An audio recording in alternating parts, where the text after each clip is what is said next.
Start करते हैं एक और very very interesting course in mathematics.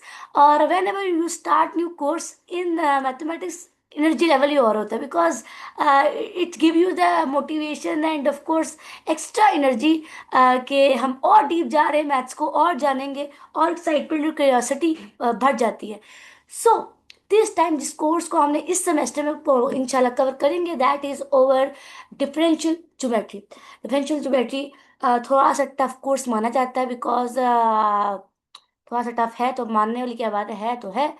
सो इसमें डिफरेंशियल ज्योमेट्री में डिफिकल्टी ये है कि we use calculus and geometry इकट्ठी इन डिफरेंशियल ज्योमेट्री। और डिफरेंशियल ज्योमेट्री में एक बात तो मैं बता देती हूँ, ये कि it is the study of geometry of curves and surfaces in 3D using calculus and linear algebra. This is the textbook definition of it. Interesting लगी होगी, आई होप आपको। ओके, तो आज हम आगे बढ़ते हैं। हम बाका और सबसे पहले तो बताना भूल गई, हम इस बुक को फॉलो करेंगे, और इस बुक से भी हम जो कहानी अपना स्टार्ट करेंगे ना, that will be over, this is over chapter 3। इससे स्टार्ट कहानी स्टार्ट करेंगे, राइट। और चैप्टर 3 से लेकर ना कहानी स्टार्ट करेंगे। उसके बाद ऑफ कोर्स चैप्टर 4 भी करेंगे, 5 भी करेंगे, और 6 वैसे कर सकते हैं। उसके बाद हम कॉन्सेप्ट ऑफ ये करेंगे, सरफेसेस, और क्या है नीचे हमारे पास। आई थिंक जो कहानी इतनी ही रहेगी। ऑफ कोर्स तो शायद एक आधा चैप्टर बीच में और आ जाए। सो जो हमारे फिजिकल क्लासरूम के स्टूडेंट्स हैं सेमेस्टर 5 की, उनके लिए क्लैरिटी दी है, ठीक है। और जो हमें ऑनलाइन ज्वाइन कर रहे हैं उनके लिए तो भाई पूरा कोर्स, पूरी प्लेलिस्ट बनेगी इंशाल्लाह, ठीक है। चलो दोस्तों, आगे बढ़ते हैं। अब कहानी को थोड़ा सा और समझाने की कोशिश करते हैं। टेक वाइट कलर अच्छा रहेगा। ओके, सो डिफरेंशियल ज्योमेट्री के टू मेन पिलर्स हैं, तो लिख देते हैं यहाँ पे two main pillars. Two main pillars मतलब ये पूरी डिफरेंशियल ज्योमेट्री में हम लोग बिगर पिक्चर अगर देखना चाहें, ब्रॉडर सेंस में, तो हम ये देखेंगे। तो टू पिलर्स है हमारे पास, that is our curves and surface. So let me write it clearly. Pillars, and that is तो हम यहाँ पे ऐसे बना लेते हैं, that is curves and other one is surfaces. Right. हम देखेंगे कि डिफरेंशियल ज्योमेट्री में कर्व कैसे ट्विस्ट होती है, कर्व कैसे ट्विस्ट होती है, बेंड होती है, और हम इसके साथ क्या कर सकते हैं ना, इसकी क्या ज्योमेट्री है 3D में और 2D में भी हम इसको डिस्कस करेंगे। सिमिलरली जो हमारे पास सर्फेसेस हैं उनको हम कैसे स्ट्रेच कर सकते हैं, कैसे बेंड कर सकते हैं, और ये कैसे अपना जो ज्योमेट्री है, इसकी एक्चुअली ज्योमेट्री है, उसको डिस्कस करेंगे। सो डिफरेंशियल ज्योमेट्री ब्रॉडर सेंस में, एक लाइन में अगर मैं आपसे कहूँ कि बताइए वन वर्ड डेफिनेशन क्या है, तो it is the study of curves and surfaces in 3D using linear algebra and calculus. Everybody, ये बात सबको क्लियर हुई है?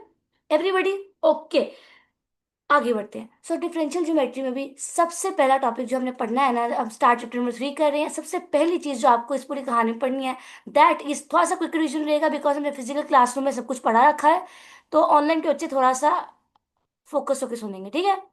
सो सबसे पहला टॉपिक है दैट इज कॉल्ड, जिसमें मैं डब्बा बनाऊं, इट मीन्स कि इसका डेफिनेशन आपने याद करना है, ठीक है। इंपॉर्टेंट बात हो रही है, बात समझ आ गई, आई होप।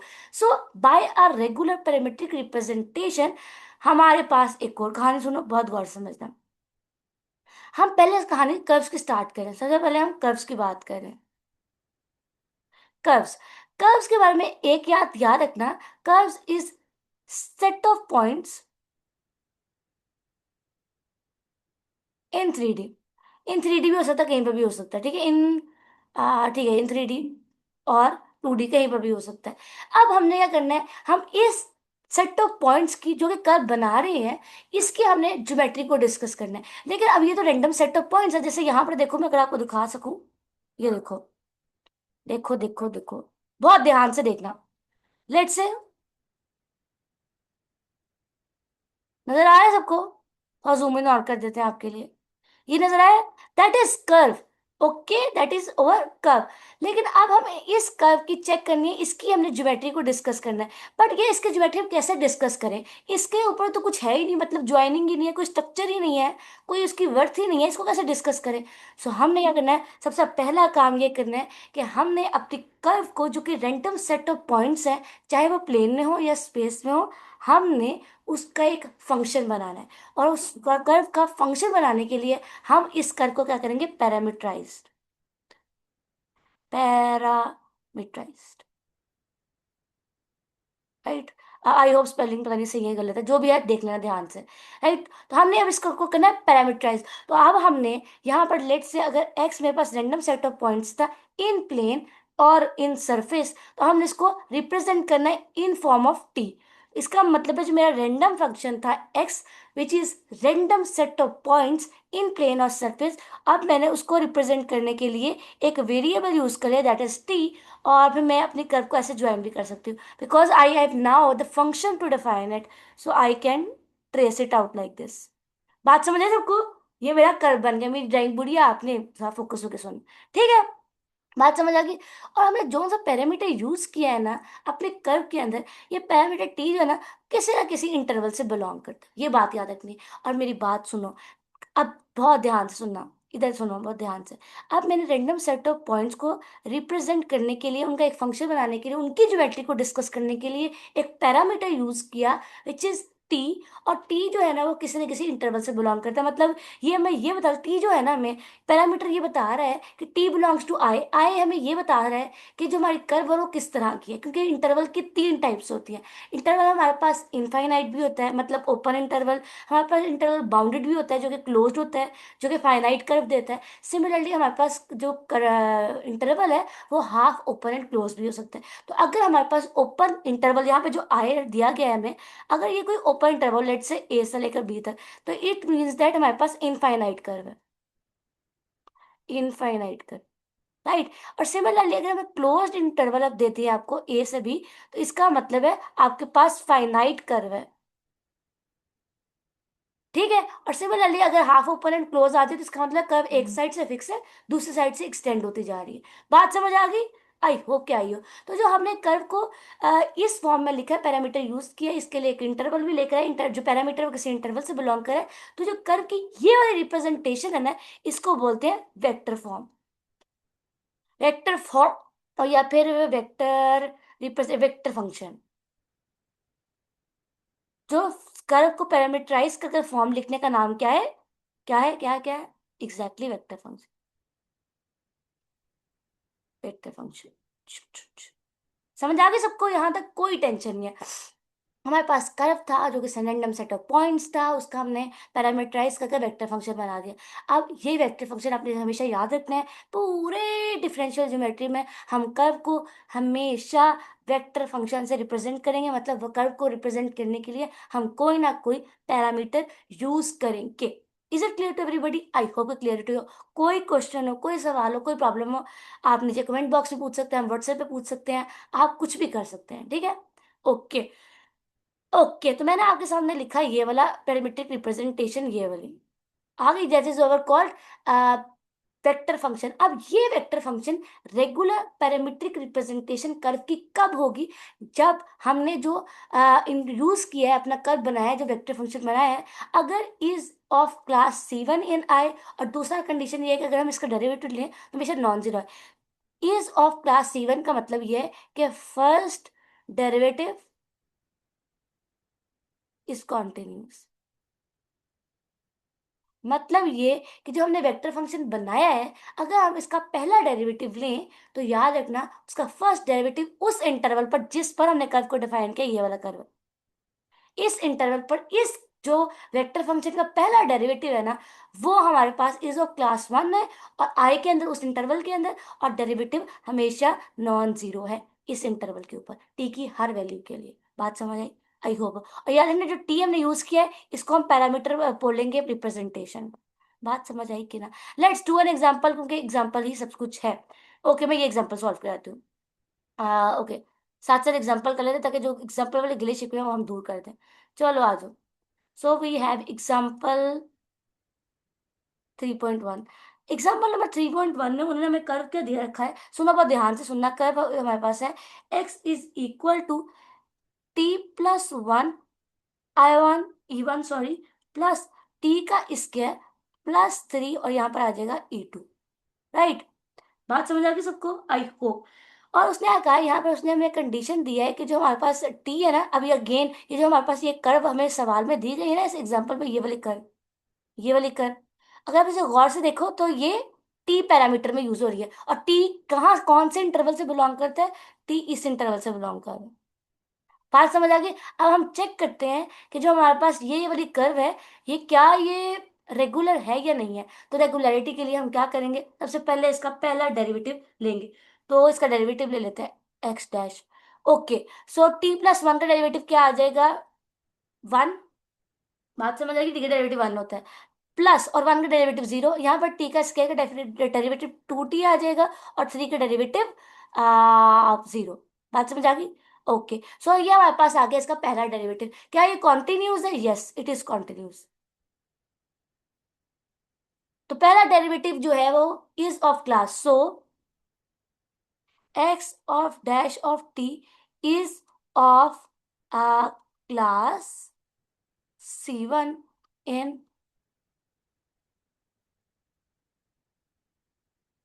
हो गया पहला कंडीशन फुलफिल। दूसरा कंडीशन क्या था कि डेरिवेटिव जो हम लें, it should be non zero, और अगर गौर से देखो तो वो नॉन जीरो ही है। बात समझ आ गई। For all t belongs to minus infinity से लेके positive infinity, this implies that x, हाँ ठीक है, x of t given curve is a regular curve, regular parametric representation, parametric representation.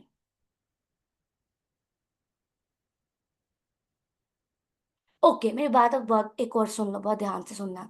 आपको जितना मर्जी आता हो, जितने मर्जी आपने घर में घंटे लगाए हो, आपने पूरी पूरी रात जाके पढ़ा हो, पूरा सेमेस्टर पागलों की तरह पढ़ा हो, आपको ये पढ़ना मैं नहीं देख सकती, ना कोई और देख सकता, एग्जामिनर तो 100% नहीं देख सकता।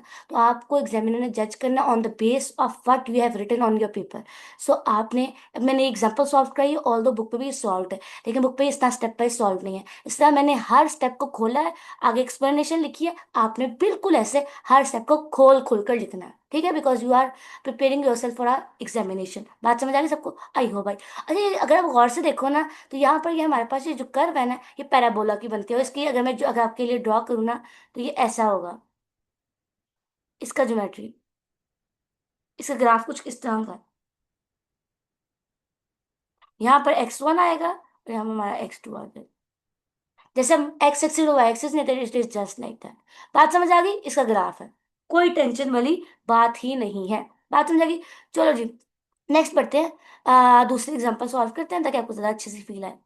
ओके, ओके ओके ओके, सो हमारे पास आगे एग्जांपल नंबर 3.2, और क्या कहता है, हमारे पास है ग्राफ ऑफ इक्वेशन दिस। और अब यहाँ पर देखो, हमारे पास ग्राफ जो है वो r is equal to 2 cos θ - 1, और थीटा, अब जो हमारे पास इक्वेशन जो है वो पोलर कोऑर्डिनेट्स में, अगर गौर से यहाँ पे लिखा हुआ है, हमारे पास जो मैं कर्व दिया है ना, वो पोलर कोऑर्डिनेट्स में, तो पोलर कोऑर्डिनेट थीटा और आर में होता है। और क्योंकि थीटा के अंदर उन्होंने कंडीशन भी देखा है, तो थीटा हमारा कहाँ से बिलोंग कर रहा है, मैं थोड़ा सा थिकनेस कम करूँगी, हमारा जो थीटा है ना, वो बिलोंग कर रहा है जीरो से लेकर पाई/2 पाई तक। बात समझ आ गई ये, ओके समझ आ गई। अब हमने क्या करना है, हमारी इक्वेशन तो खैर से पोलर कोऑर्डिनेट्स में, हम इसको कन्वर्ट करेंगे पहले रेक्टेंगुलर कोऑर्डिनेट्स में, तो हमारे लिए बहुत आसान है, हम जानते हैं क्या है। ये देखो, बहुत ध्यान से सुनना, यूज करते हैं ये ब्लू कलर, थोड़ा सा इधर थोड़ा थिकनेस बढ़ा देते हैं। अब हम जानते हैं कि हमारे पास x is equal to r cos theta, और y इज, अब यहाँ पे y नेम नहीं यूज करना है, x2 यूज करना है, x1 और x2 करके बात करनी है। तो यहाँ पे हम करते हैं x2 is equal to r sine theta, यही कहानी थी ना। तो अब हम क्या करना है, अब r की वैल्यू ये ऊपर गिवन है, इसको हम डालेंगे अंदर। सो r की वैल्यू आ जाती है हमारे पास 2 cos θ - 1, और यहाँ पे हमारे पास आ जाएगा कॉस थीटा, और फर्दर सॉल्व करूंगी तो आई विल गेट 2 cos θ का स्क्वायर माइनस कॉस थीटा। कोई इतराज भाई, जस्ट मल्टीप्लीकेशन किया है। अगर नहीं भी करना चाहे तो ना करो, ऐसी बात, बस यहीं पे भी बिल्कुल एकदम ठीक है, राइट। सिमिलरली अब यहाँ पे भी आर के प्लेस पर लिखूंगी 2 cos θ - 1, और यहाँ पे sine theta as it is.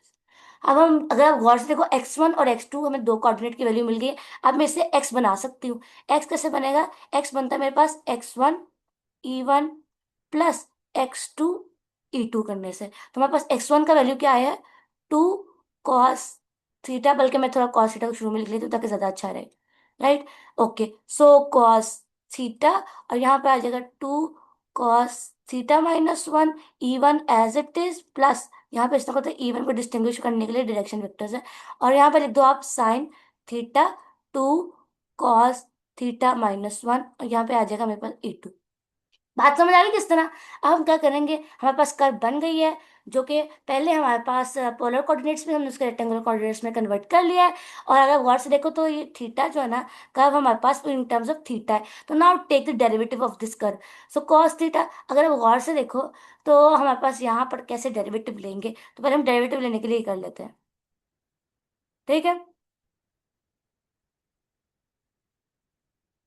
ये लो, plus 2 sin theta cos theta, 2 sin theta cos theta sin 2 theta के इक्वल होता है। आई होप कि समझ आइए मैंने किस तरह किया है। और माइनस आ गया साइन थीटा, और यहाँ पर आ जाएगा E2। अब समझ आइए मैंने क्या बनाया, अब इसका अच्छा डेरिवेटिव का साइन नीचे आएगा भाई। ऐसे मैंने थोड़ा सिंप्लीफिकेशन किया, अब डेरिवेटिव लो। 2 cos थीटा का स्क्वायर क्या होगा, पावर 7, पावर में से एक किया माइनस, और अंदर वाला का डेरिवेटिव। अब कॉस थीटा का डेरिवेटिव होता है minus sine theta, sine theta का डेरिवेटिव कॉस थीटा का डेरिवेटिव माइनस साइन होता है, तो यहाँ प्लस आ जाएगा। बात समझिए क्या हो रहा है। और यहाँ पर आ जाएगा E1 एज इट इज, तो बंद कर देंगे इसको। और 2 sin थीटा का डेरिवेटिव हमने लेना है, तो आ जाएगा हमारे पास cos 2 थीटा, और साथ में आएगा 2, और माइनस आएगा cos 2 थीटा, और यहाँ पे आ जाएगा E2। जस्ट डेरिवेटिव लिया। बात समझ आई हमने कैसे डेरिवेटिव लिया दोस्तों के नहीं। आई होप कि तुम्हें अच्छे से समझ आई हो कि हमने कैसे डेरिवेटिव लिया है। ठीक है, आई होप कि समझ आई हो।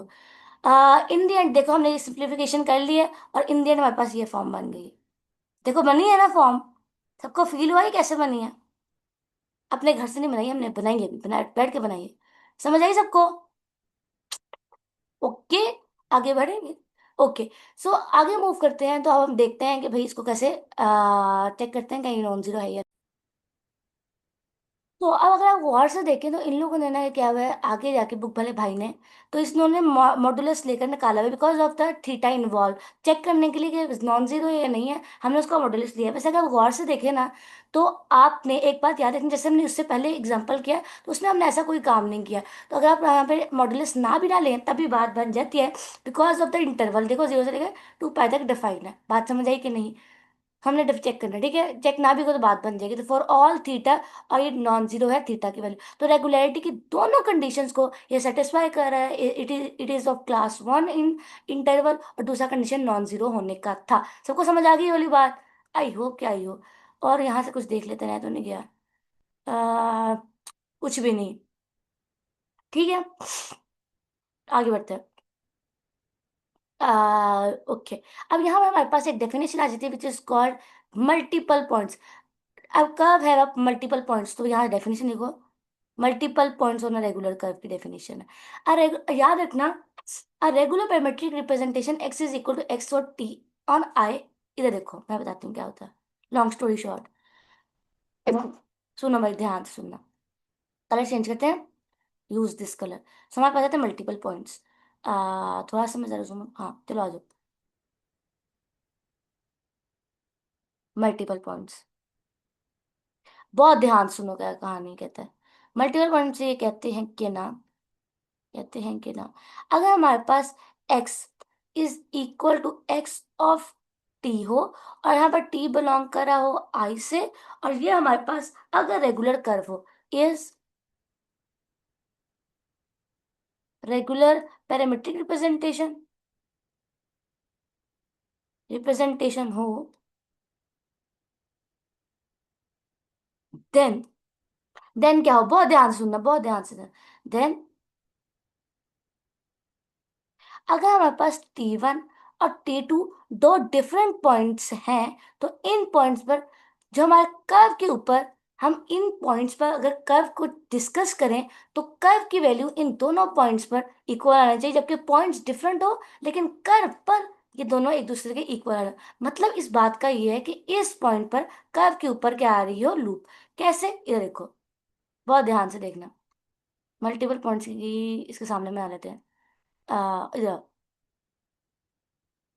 ये हमारे पास है। तो अगर आप गौर से देखो, इधर देखना, बहुत ध्यान से देखना, बहुत ज्यादा ध्यान। अगर हम इस पॉइंट पर डिस्कस करें और इस पॉइंट पर डिस्कस करें, ये देखो, ये क्या है, T1, ये क्या है, T2।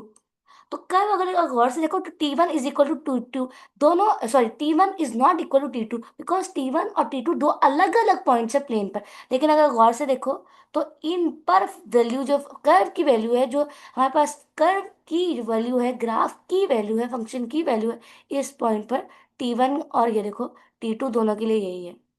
अब बात समझ आई? तो याद रखना, कर्व के ऊपर, जो रेगुलर पैरामेट्रिक कर्व के पास मल्टीपल पॉइंट्स तब होते हैं अगर उस कर्व के पास लूप्स हो। बात समझ आ गई सबको? अगर उस कर्व के पास लूप हो।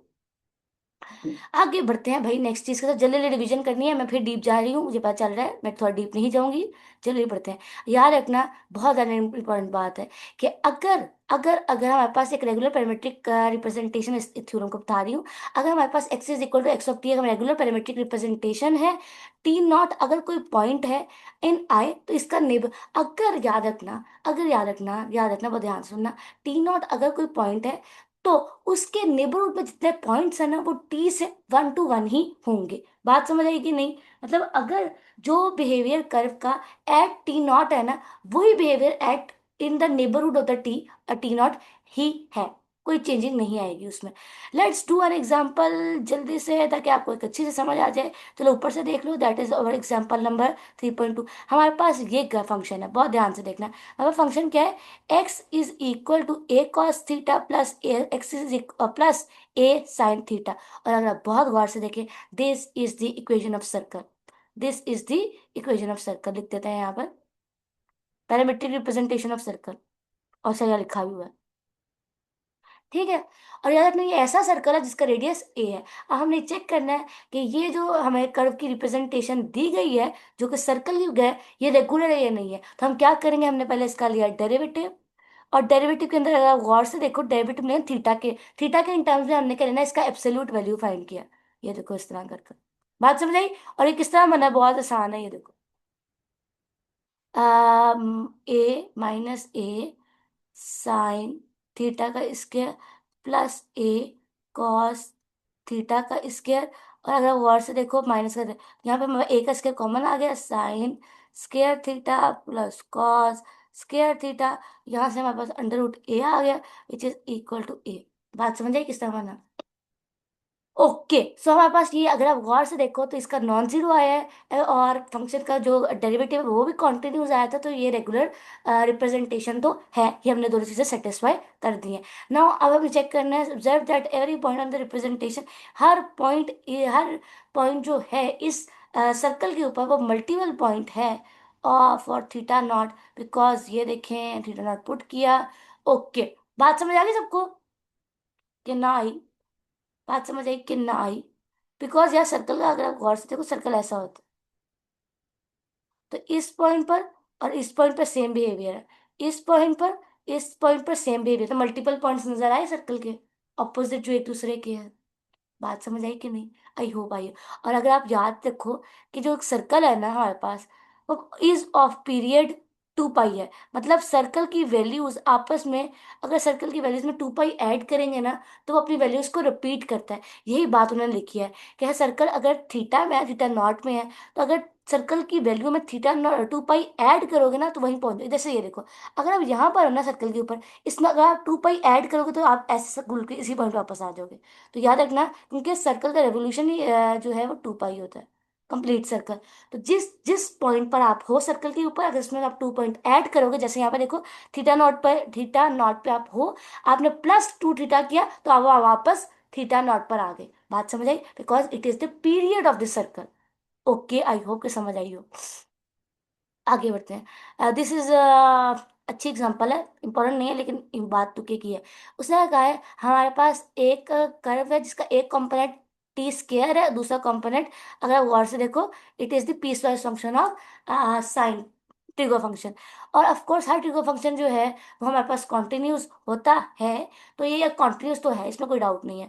लेकिन इसका डेरिवेटिव जीरो है। देखो अगर t is equal to zero पर, t is equal to zero पर जो पहला कंपोनेंट कर्व का वो भी जीरो हो रहा है, और टी इज इक्वल टू दूसरा कंपोनेंट भी जीरो हो रहा है। तो इसका मतलब है ये रेगुलर रिप्रेजेंटेशन नहीं है, बिकॉज इसमें डेरिवेटिव जीरो हो रहा है। रेगुलर रिप्रेजेंटेशन में डेरिवेटिव नॉन जीरो चाहिए होता है। बात समझ आ गई। और दूसरी बात मैंने ये बताई है कि नॉट दिस फंक्शन है multiple point in every neighbourhood T not. लेकिन जो फंक्शन है ना वो टी नॉट पर रेगुलर नहीं है, रेगुलरिटी नहीं है। लेकिन इस पॉइंट पर इसके पास मल्टीपल पॉइंट्स भी हैं। लेकिन याद रखना मल्टीपल पॉइंट्स होने के लिए कर्व के पास रेगुलरिटी होना जरूरी है।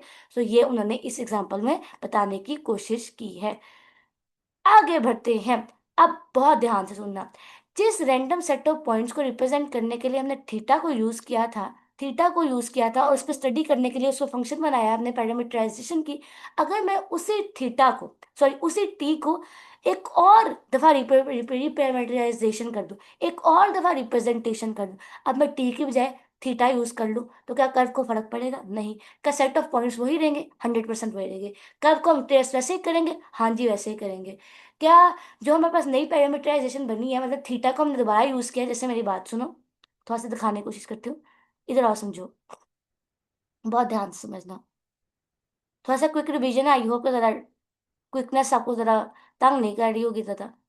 और दो, ठीक है। हमारे पास एक्स है, एक्स को हमने रिप्रेजेंट किया एक बार टी से, तो पैरामीटराइजेशन की। अब इस टी को दोबारा रिप्रेजेंट किया, अच्छा ठीक है यहाँ पे आ जाएगा, ऐसे कर लेते हैं ना। अब इस टी को हमने रिप्रेजेंट किया टी ऑफ थीटा पे। तो हमारे पास अब जो कर्व बन गया ना, वो टी को हम थीटा में प्लेस कर दे तो हमारे पास कर्व के साथ अब स्टेरिक आ जाएगा। तो कर्व जो है ना वो टी ऑफ थीटा में चेंज, और इसको हम ऐसे लिख सकते हैं। बात समझ आई? जब कर्व जो थी ना हमारे पास रैंडम सेट ऑफ पॉइंट्स, मैं लिख देती हूँ set of points of curve. एक बार पैरामीटराइजेशन लिख दो,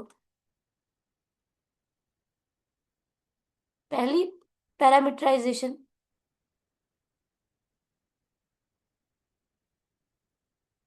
और ये दूसरी पैरामीटराइजेशन। क्या set of points remain same, curve remain same, nothings change. और याद है ना, इसको हम ऐसे लिखते हैं, जो दूसरी बार करते हैं ना, तो जो कर्व है ना असल एक्स, उसके ऊपर स्टेरिक आ जाता है। स्टेरिक की इस बात को रिप्रेजेंट करता है कि आपने पैरामीटराइजेशन दूसरी बार की है।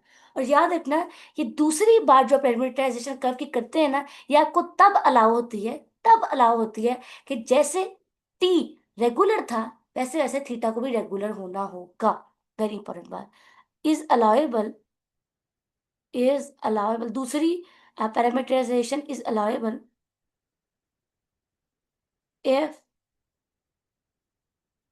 Curve is if curve is, दो कंडीशन होते हैं। एक होता है कर्व इज रेगुलर होना चाहिए, रेगुलरिटी खत्म नहीं होनी चाहिए कर्व की। दूसरा मोनोटोन होना चाहिए, मतलब कर्व बढ़ रही है तो बढ़ती जाए, कम हो रही है तो कम होती जाए। और मोनोटोन वाली कंडीशन हमें ये बताती है कि जब डेरिवेटिव पॉजिटिव होता है तो कर्व को हम सेम डायरेक्शन में ट्रेस करते हैं, मतलब पैरामीटराइजेशन उसी डायरेक्शन में होगी जिस डायरेक्शन पहले थी। और जब डेरिवेटिव नेगेटिव आता है, जब हमने रीपैरामीटराइजेशन का न्यू लाउबल चेंज ऑफ पैरामीटर का, अगर डेरिवेटिव नेगेटिव आता है तो इसका मतलब कर्व वही है, लेकिन उसको हम ट्रेस कर रहे हैं, रिट्रेस कर रहे हैं इन ऑपोजिट डायरेक्शन। बात समझ आई? सब बातें हमने पहले डिस्कस की हुई है क्लास में। Is just our revision. समझ आ गई? चलो आगे बढ़ते हैं। यही बातें उन्होंने लिखी हुई है यहाँ पे 100%। और अगेन वही दो कंडीशन को सेटिस्फाई करना है कि टी थीटा को इस वक्त क्लास C1 में होना है अपने इंटरवल में, और डेरिवेटिव नॉन जीरो होना चाहिए अपने इंटरवल के पॉइंट्स पर। और ये अलाउेबल है अगर कर्व कॉन्टिन्यूज है और डेरिवेटिव कॉन्टिन्यूज है और डेरिवेटिव नॉन जीरो है। और अगर डेरिवेटिव पॉजिटिव होगा तो कर्व स्मूथली इंक्रीजिंग होगी, डेरिवेटिव अगर नेगेटिव होगा तो कर्व जो है वो डिक्रीजिंग फंक्शन होगा।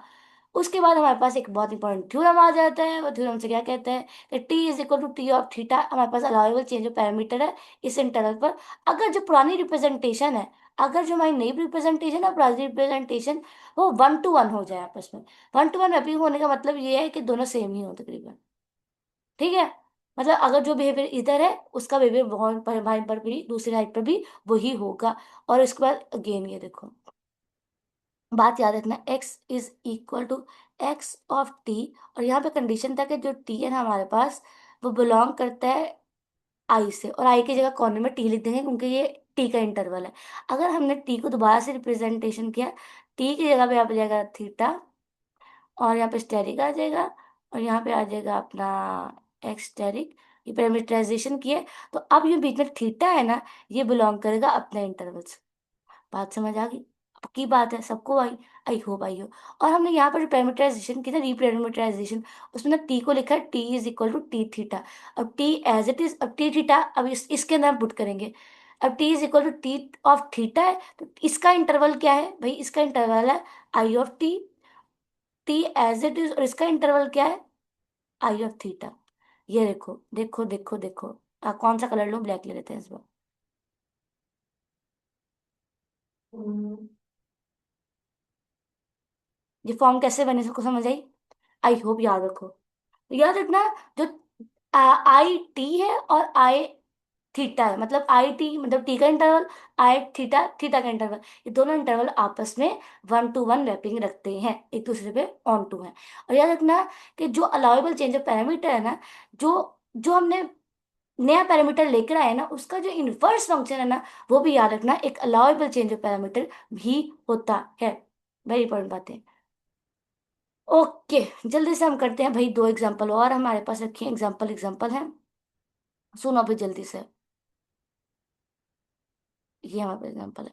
अब function t is equal to this. अगर आप गौर से देखो तो हमारे पास जो फंक्शन दिया गया है t, और t, इस बार जो फंक्शन दिया गया है ना, वो t जो है ना, वो इन टर्म्स ऑफ थीटा है, और थीटा का आगे इंटरवल दिया गया कि थीटा बिलोंग करता है 0 और लेकर 1 तक, ये लिखा हुआ है। ठीक है। अब हमारे पास जो कर्व है ना, ओरिजिनली वो थीटा के अंदर है, टी और थीटा के अंदर। अब उसने कहा है कि is an allowable change of parameter which takes the interval this onto this. Okay. अब उसने क्या कहा है कि मेरी बात बहुत ध्यान से समझना। अगर आप गौर से देखो ना, थीटा तो यहाँ से 1 0 से लेकर 1 तक जा रहा है, लेकिन अब अगर आप गौर से देखो तो टी कहाँ से जा रहा है? टी हमारे पास जा रहा है ए से लेकर बी तक। टी के ऊपर थीटा इन्वॉल्व किया हुआ है ना, अलाउेबल चेंज ऑफ पैरामीटर। तो टी कहाँ से बिलोंग कर, टी का इंटरवल क्या है? ए से लेकर बी तक। तो इसके दिस इम्प्लाइज दैट कि जो 0 से लेकर 1 तक का इंटरवल है ना, is 1 to 1, is onto या 1 to 1 ऑन ए बी। मतलब टी का इंटरवल जो कि हमारे पास पहली पैरामीटराइजेशन थी, और थीटा का इंटरवल जो हमारे पास अलाउेबल चेंज ऑफ पैरामीटर थी, इन दोनों के इंटरवल जो है वो आपस में ऑन टू है। अब क्या करना है, ये हमारे पास ओरिजिनल कर्व है, ये तो हमने प्रूफ कर दिया पहली कंडीशन को, थ्योरम को लगाते हुए जो थ्योरम ने ऊपर पढ़ा है। अब हमने प्रूफ करना दूसरी बात। अब हमने ना इस कर्व में से निकालना है अपना इनवर्स फंक्शन। देखो किस तरह निकालेंगे, बहुत ध्यान से देखना। हमारे पास ये कर्व, मैं इसमें से इनवर्स फंक्शन निकालती हूँ, किस तरह निकालूंगी? टी माइनस ए हो जाएगा, बल्कि मैं पहले ओरिजिनली कर्व लिख के दिखाती हूँ ताकि ये क्लैरिटी के साथ समझ आ जाए। T is equal to b minus a, theta is equal to a. So अगर हम इसको सॉल्व करते हैं, देखो क्या होगा, टी माइनस ए उधर हो जाएगा, और बी माइनस ए थीटा से मल्टीप्लाई हो रहा है, यहाँ आकर क्या हो जाएगा भाई? डिवाइड। बात समझे? और थीटा, तो this is the inverse function of theta. कैसे बनाया देख लो। ये भी अलाउेबल चेंज ऑफ पैरामीटर है, लेकिन अब अगर आप गौर से देखो, तो ये जब टी थीटा के टर्म में लिखा हुआ है टी, और टी अंदर इन्वॉल्व है, तो इसका मतलब यहाँ पे कंडीशन है कि टी इन्वॉल्व है ए से लेकर बी तक। और अब ए से लेकर बी तक, और थीटा किस से इन्वॉल्व है? 0 से लेकर 1। तो अब भी ऑन टू है। मतलब चाहे आप चाहे आप थीटा से टी मूव कर जाओ, या टी से थीटा मूव कर जाओ, कोई फर्क नहीं पड़ता, कव remain same, because this is the allowable change of parameter. कैसे? मैंने इनवर्स फंक्शन बना के चेक किया है। पहले हमने 0 1 को मैप कराया ए से बी तक, और बाद में हमने इनवर्स फंक्शन में ए से बी को मैप कराया 0 से लेकर 1 तक। ये देखो, 0 से 1 को पहले मैप कराया ए बी पे, इनवर्स फंक्शन के अंदर क्या हुआ, हमने ए बी को मैप कराया 0 से लेकर 1 तक। बात समझ आई? थ्योरम हमने किस तरह लिखा है? आई होप कि तुम्हें अच्छे तरीके से समझ आई है। ठीक है। उसको एग्जाम्पल नंबर दो देखते हैं। एग्जाम्पल नंबर 2, या एग्जाम्पल नंबर 2, ये फंक्शन हमारे पास ये टी इज इक्वल टू पाई/2 थीटा, और जिसमें थीटा है ना, वो 0 से लेकर 1 तक इन्वॉल्व है। ये अलाउेबल चेंज ऑफ पैरामीटर है जिस takes t onto this. Okay. ये मैं कैसे पता चला कि जो टी है वो इधर से लेकर इधर तक है, बिकॉज जो अंदर टैंक फंक्शन है ना, ये टैंक फंक्शन की रेंज है, राइट। सॉरी, डोमेन है, रेंज कह रही हूँ, डोमेन। बात समझे? इधर आओ, मैं थोड़ा सा खोल के दिखाती हूँ ताकि आपको समझ आए। फिर बच्चों ने कहना हमें समझ नहीं आई। ये देखो, बहुत ध्यान से देखना दोस्तों, आप लोगों को नहीं समझ आई तो कोई टेंशन नहीं है, एक बार नहीं 10 बार पूछो, इंशाल्लाह बता देंगे आपको। कहाँ घूम गया, सवाल ही घूम गया। हमारे पास ये है, ओके, हमारे पास फंक्शन इज हमारे पास फंक्शन क्या है? T is equal to tan pi by 2 और थीटा। थीटा का एक्स क्या यूज किया हुआ है यहाँ पे? थीटा। एक second, let me check. Theta है, ठीक है।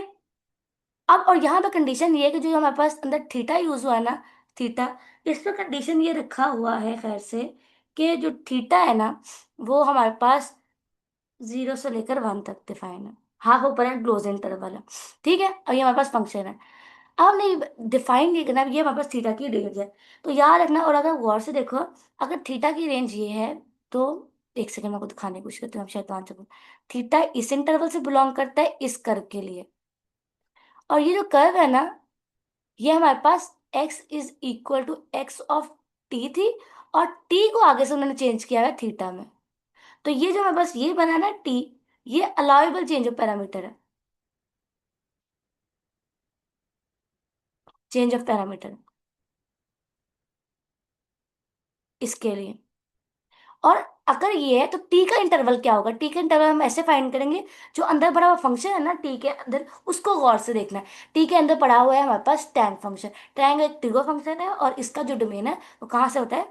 टैन का डोमेन होता है हमारे पास, दैट इज फ्रॉम, अगर आप गौर से देखो तो आप इसमें प्लग इन भी कर सकते हो। जो एंड पॉइंट्स दिए हुए हैं थीटा के, वो प्लग इन करके भी हम निकाल सकते हो, जैसे मैं आपको निकाल के दिखाती हूँ, ताकि आप लोगों को याद ना कुछ करना पड़े, बल्कि सॉल्व करके ही बात बन जाए। मैं वो करके दिखाती हूँ आपको। प्लग इन करो, थीटा की वैल्यू 0, टैंग हो जाएगा 0, टैंग 0 इज 0, तो थीटा की वैल्यू 0 पर टी 0 आ गया, समझ आई? और थीटा की वैल्यू एट 1 पर हमारे पास t is equal to tan pi by 2, और टैंग 90 किसके होता है? इन्फिनिटी के। तो टी हमारे पास आ गया दूसरा इन्फिनिटी। समझ आई टी का इंटरवल किस तरह बन रहा है दोस्तों? आई सबको समझ? आई होप के समझ आई हो, ठीक है। सो ये हमारे पास allowable change of parameter t का इंटरवल, थीटा थीटा का इंटरवल ये था, टी का इंटरवल ये है। सो टी बिलोंग्स टू, बल्कि मैं उस तरह फॉर्म पे लिखती थी, किताब पर लिखा हुआ था, कि बाद में बच्चे ये ना कहें किताब पर कैसे लिखा हुआ था। थोड़ा सा इधर इधर जो टी का फॉर्म बनेगा, सो यहाँ पे आएगा ऑन टू, बल्कि वो इधर आएगा, वो इधर आएगा, थीटा से मूव किया है। थीटा कहाँ से बिलोंग करता है? थीटा हमारे पास कहाँ से था? 0 से लेकर 1 तक। थीटा था हमारे पास ऑन टू टी, ये लो अलाउेबल चेंज ऑफ पैरामीटर, इस तरह बना है। समझ आई? जैसे अभी थोड़ी देर पहले वाली कर्व में भी हमने खुद से निकाला थीटा का वैल्यू, ठीक है। बात समझ आई? अब इसका इनवर्स फंक्शन बना लो। अब इसके इनवर्स फंक्शन तो उल्टा होगा। यहाँ पर क्या हो रहा है? थीटा मैप हो रहा है टी पर, थीटा का इंटरवल 1 to 1 मैप रख रहा है टी के इंटरवल पर।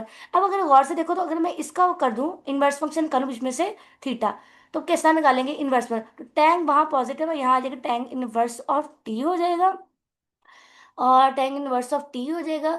और पाई बाय 2 यहाँ मल्टीप्लाई हो रहा है, तो यहाँ पर हो जाएगा 2 नीचे आ जाएगा, पाई नीचे आ जाएगा, और इज इक्वल टू थीटा। बात समझे किस तरह बना है? बात समझ आई कि नहीं दोस्तों? आ गई बात समझ? इनवर्स फंक्शन बीच में से बनाया है, ठीक है। तो जो अब बना है ना, अब ये उल्टा होगा। अब ये टी इन्फिनिटी से लेकर ऑन टू होगा थीटा तक। थीटा कहाँ से? 0 से लेकर 1 तक। तो देखो, इनवर्स फंक्शन को प्रूफ कर दिया और वैसे भी कर दिया। माफ कीजिएगा, काफी गंदा लिखा है, ये पहली दफा हमने किया है। और ये इनवर्स फंक्शन के लिए, इनवर्स। बात समझ आई कि नहीं? ऊपर से देख लो कि नहीं समझ आई तो। यूज दिस कलर, देखो, ये इनवर्स फंक्शन बनाया, और ये देखो, अब टी से थीटा बना है। और थीटा अगर आपको वैल्यू देखो अगर गौर से, तो टी के अंदर थीटा की वैल्यू गिवन थी और थीटा का इंटरवल गिवन था। तो हमने थीटा के गिवन इंटरवल से, उसने कहा ये अलाउेबल चेंज ऑफ पैरामीटर है, तो हमने जो थीटा की वैल्यूज गिवन थी उसको सवाल में डालकर टी का इंटरवल निकाला। और क्योंकि वो अलाउेबल चेंज ऑफ पैरामीटर था, तो थीटा के इंटरवल टी के इंटरवल पर ऑन टू हो गया, पहली बात। फिर हमने जो गिवन फंक्शन था उससे इनवर्स फंक्शन बनाया, और इनवर्स फंक्शन के अंदर टी को मैप कराया थीटा से। आई होप कि समझ आई हो कि ये ऊपर वाले थ्योरम हमने कैसे यूज किया है। ठीक है, अब तो मैंने इतना ही डिटेल करा दिया, आई होप कि समझ आई हो दोस्तों। आई होप कि समझ आई हो। थोड़ा सा मिटा देते हैं ताकि सफाई हो जाए यहाँ से।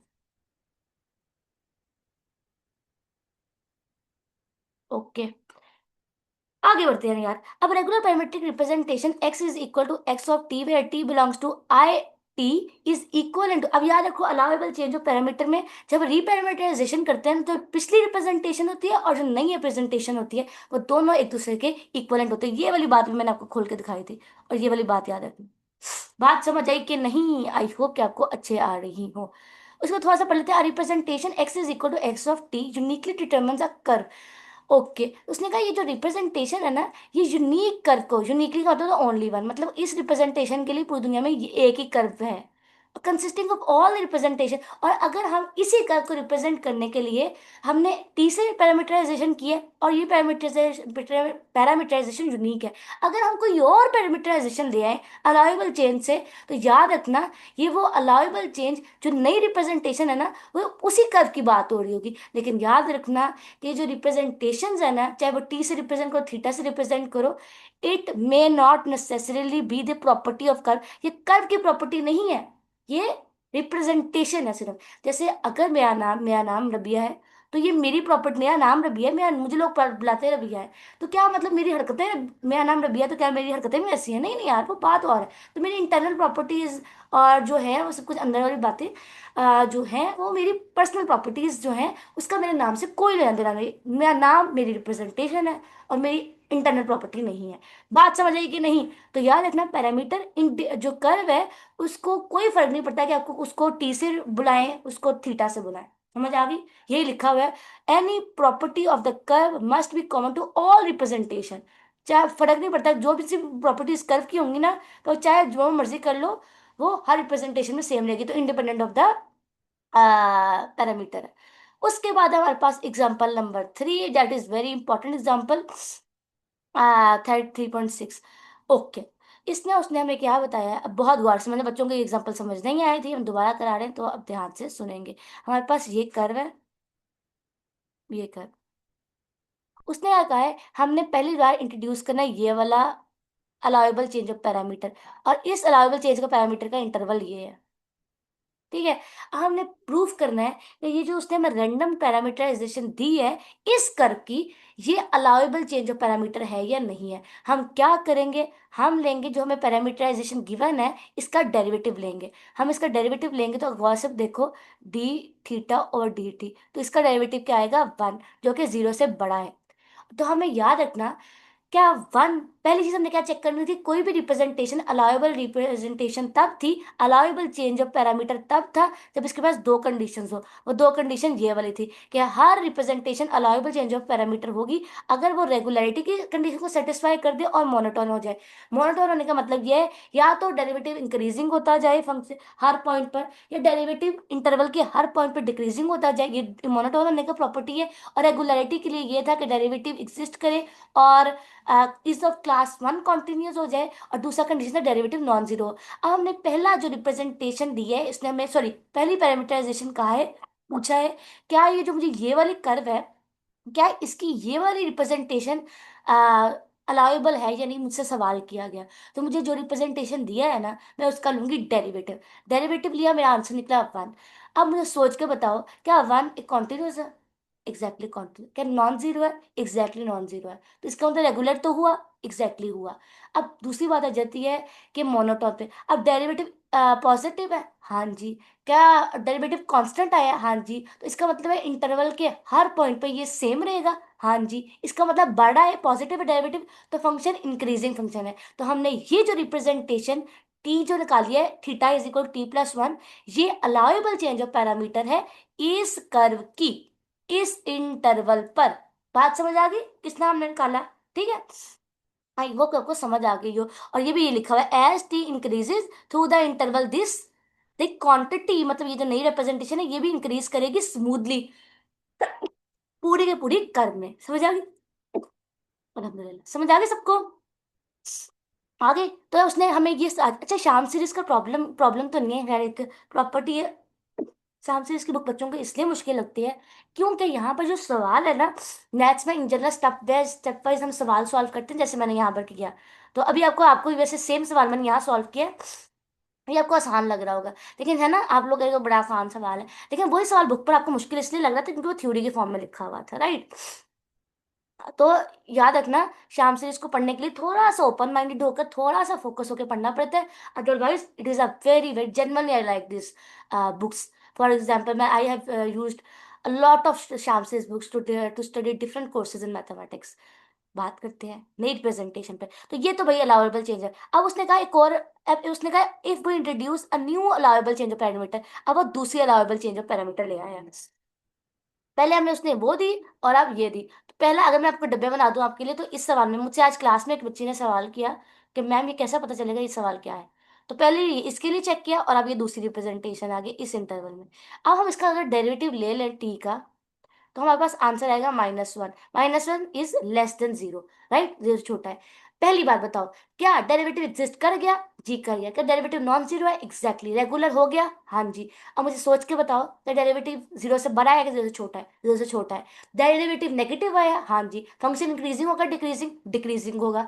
अब मुझे बताओ कि फंक्शन जो आंसर, सॉरी डेरिवेटिव का आंसर एक कांस्टेंट वैल्यू आया है, तो कोई फर्क नहीं पड़ता, इंटरवल के हर पॉइंट पे सेम बिहेव करेगा। इसका मतलब है ये पूरे के पूरे इंटरवल पर 1 - 1 ही रहेगा, क्योंकि इसके अंदर वेरिएबल ही है। तो जो वेरिएबल होगा तो चेंजिंग होगी ना, कांस्टेंट है तो वेरिएबल कैसे कांस्टेंट वैल्यू आई है तो वो चेंज तो नहीं होगी। इसका मतलब है ये वो पैरामीटर जो हमें दिया गया है, जो पैरामीट्रिक फंक्शन दिया गया है, वो डिक्रीजिंग ही है, करता जाएगा डिक्रीज। तो इसका मतलब जब हम ये वाली और हमारे लिए ये वाला जो हमें पैरामीटराइजेशन दिया है ना, वो इस कर्व के लिए, इस कर्व के को ट्रेस करेगी, ट्रेस इन ऑपोजिट डायरेक्शन होगा। देखा, ये डिक्रीज जैसे जैसे टी बढ़ता जाएगा, ये जो कर्व है वो डिक्रीज होती जाएगी, मतलब ये हमारे कर्व को ट्रेस करेगी इन ऑपोजिट डायरेक्शन। देखो, curve trace in opposite direction, ठीक है?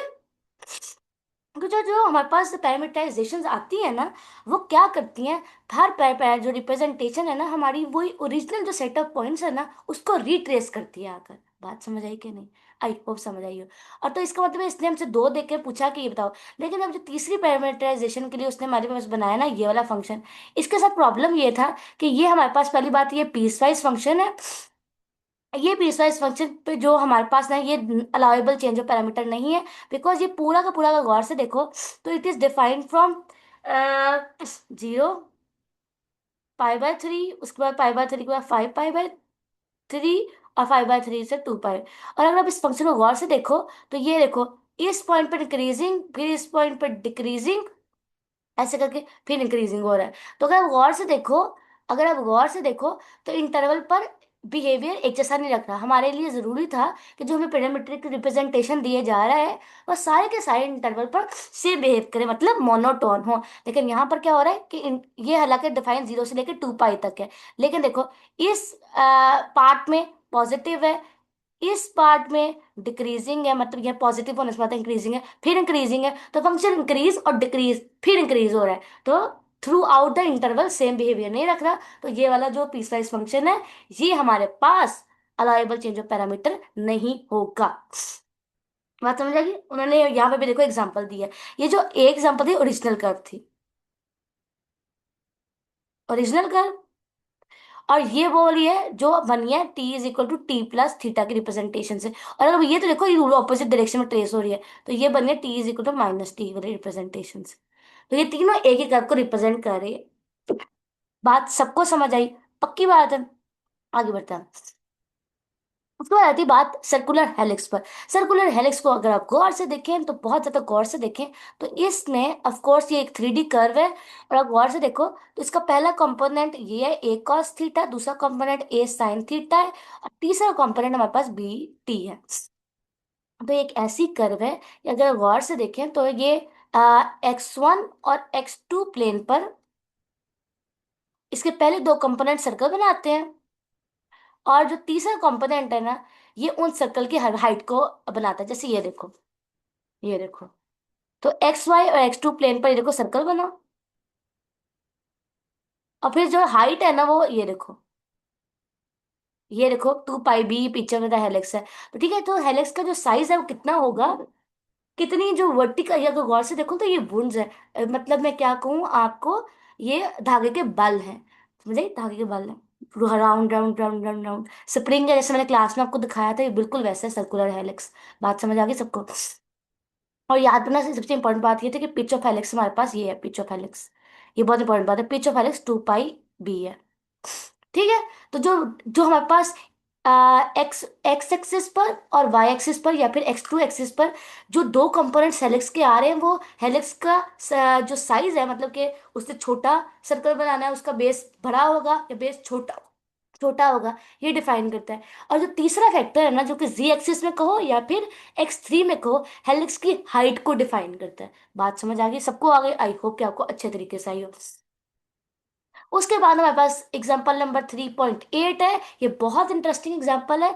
इस एग्जाम्पल में हमने इन डिटेल देखना है कि किस तरह it is the Peano curve, Peano curve, Peano curve. Peano curve हमसे पता है कहती है, बहुत इंटरेस्टिंग बात, पीनो कर्व कैसी कहती है कि हम क्या करेंगे, एक यूनिट इंटरवल को 0 से लेकर 1 तक को, जो कि 1D में है, इसको इसको हम क्या करेंगे भाई, मैप करेंगे 2D में एक सफेयर से। तो हमने एक कॉन्टिन्यूस मैपिंग बनानी है, एक ऐसी कर्व बनानी है जो एक 1D ऑब्जेक्ट को मैप कर दे कॉन्टिन्यूसली ऑनटू स्केयर। तो इस काम के लिए पीनू भाई ने क्या किया, पीनू भाई ने क्या किया, उसने उन्होंने लिया एक स्केयर। मैं अगर आपको ड्रॉ करके दिखा सकूं थोड़ा सा, जल्दी से रिवीजन कराऊंगी, इधर देखो। पीनू भाई ने एक स्केयर ड्रॉ किया और इस स्केयर को डिवाइड किया 4 पार्ट्स में। इस पार्ट को उन्होंने कहा Q0, इस पार्ट को उन्होंने कहा Q1, इस पार्ट को उन्होंने Q2 का, और उन्होंने कहा 3 3। अब उन्होंने कॉन्टिन्यूस मैपिंग ड्रॉ करनी है 0 और 1 से लेकर, एक ऐसा कर्व ड्रॉ करना है जो उन्होंने ऐसी कर्व ड्रॉ करनी है जो जो 2D में स्फेयर है ना, स्केयर, सॉरी स्केयर, उसको पूरा का पूरा कवर करे। तो एक कवर का ऑप्शन हमारे पास ये है कि हम ऐसे मूव कर लें, या हम इस डायरेक्शन में मूव कर सकते हैं, या फिर ऊपर से नीचे ऐसे भी मूव कर सकते हैं, यह ऑप्शन है, या हम ऐसे भी कर सकते हैं, या फिर हम ऐसे मूव कर सकते हैं। इन सारे में कंडीशन ये है कि जो हमने रिट्रेस नहीं करना है, मतलब कर एक दूसरे को आपस में काटे ना। पीनू भाई ने ऐसे ही किया, उन्होंने ड्रॉ किया, फिर उन्होंने क्या किया, अच्छा, उन्होंने बड़ी इंटरेस्टिंग बात सोची कि अगर मैं ऐसे कर कर 4 स्केयर्स के सब स्केयर्स को कवर कर सकता हूँ एक कर्व से। उनको एक बात सोची, उन्होंने कहा अच्छा, अगर ऐसा हो सकता है तो इस प्रोसेस को अगर मैं कंटिन्यू करूँ तो क्या होगा। उन्होंने पता ही किया, उन्होंने, देखो हमने एक स्केयर को से 4 स्केयर बनाए, मतलब एक बार 4 सब डिविजन्स की। उन्होंने उन पर्टिकुलर 4 सब डिविजन्स की मजीद 4 सब डिविजन्स की।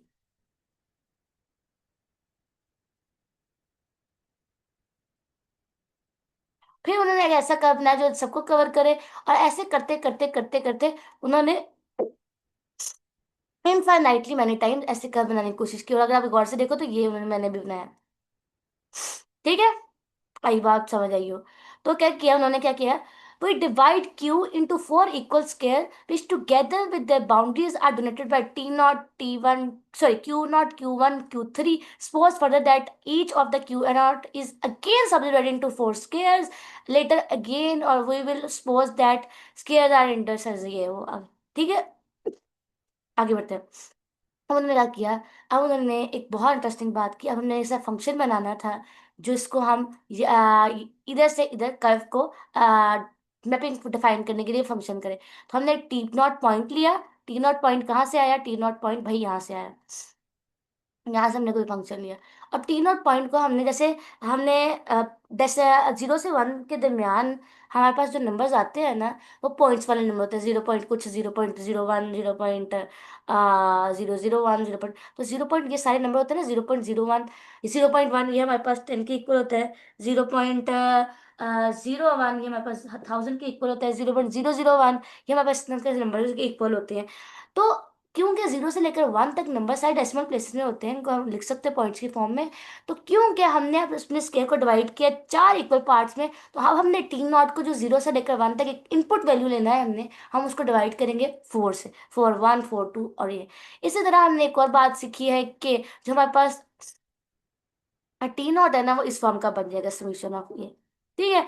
और याद रखना कि अगर गौर से देखो तो स्केयर, पहले हमने इसका एक स्केयर 4 हिस्से के, 4 के अंदर फिर 4 के, फिर 4 के, 4 के, 4 के तक, तो इस तरह करके वी हैव नेस्टेड स्केयर। तो अगर मैं यहाँ पर एक पॉइंट लूँ तो यहाँ पे देखो ऐसे करके स्केयर बन रहा है, यहाँ पे भी देखो, यहाँ पे भी बन रहा है, यहाँ पे एक और ऐसे करके बन रहा है, तो वो पॉइंट नेस्टेड स्केयर्स होने की वजह से यूनिक होगा बहुत सारे स्केयर्स के ऊपर। समझ आई मैं क्या कहना चाह रही हूँ? आई होप के समझ आई हो। तो अगर हम कोई पॉइंट, अगर, और उसके बाद दूसरी बात उसने ये की कि अगर ये एस एप्सिलॉन पी नॉट, ये नेबरहुड ऑफ पी नॉट है, तो याद रखना जो काम पी नॉट के लिए किया है ना, क्योंकि हमारे पास नेस्टेड स्केयर्स आ रहे हैं, तो सेम बात उसके नेबरहुड के पॉइंट्स के लिए भी जाएगी। और फिर इस तरह उन्होंने यहाँ पर एक फंक्शन डिफाइन किया। उन्होंने कहा हर T0 के लिए उसके आगे और उसकी पिछली वैल्यू एग्जिस्ट करती होगी, बिकॉज नेस्टेड सीक्वेंस है ना।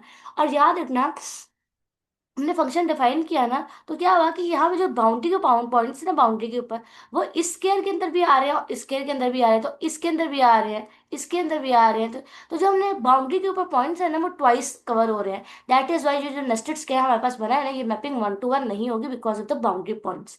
बात समझ आ गई?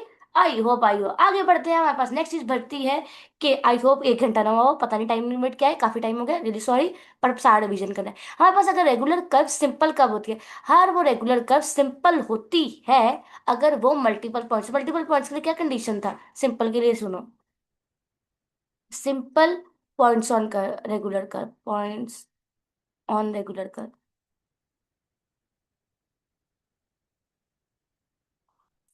तो क्या कंडीशन है कि हमारे पास एक्स टी जो है वो रेगुलर होनी चाहिए ऑन टी बिलोंग्स टू आई। और यहाँ पे कंडीशन क्या होना चाहिए भाई, कंडीशन क्या होना चाहिए, बहुत सिंपल सारी कंडीशन है कि F T0 is not equal to T2, this implies that Tx of T0 is also not equal to x of T0। इसका मतलब यह है कि अगर मल्टीपल पॉइंट्स थे रेगुलर कर्व के पास, तो इसके पास उसके बाद लूप है। इसका मतलब सिंपल पॉइंट्स ऐसे कर्व पर होते होंगे जिसके पास लूप नहीं होता। लूप फ्री कर्व लिख दो यहाँ पे, loop free curve, loop free curve बनेगी।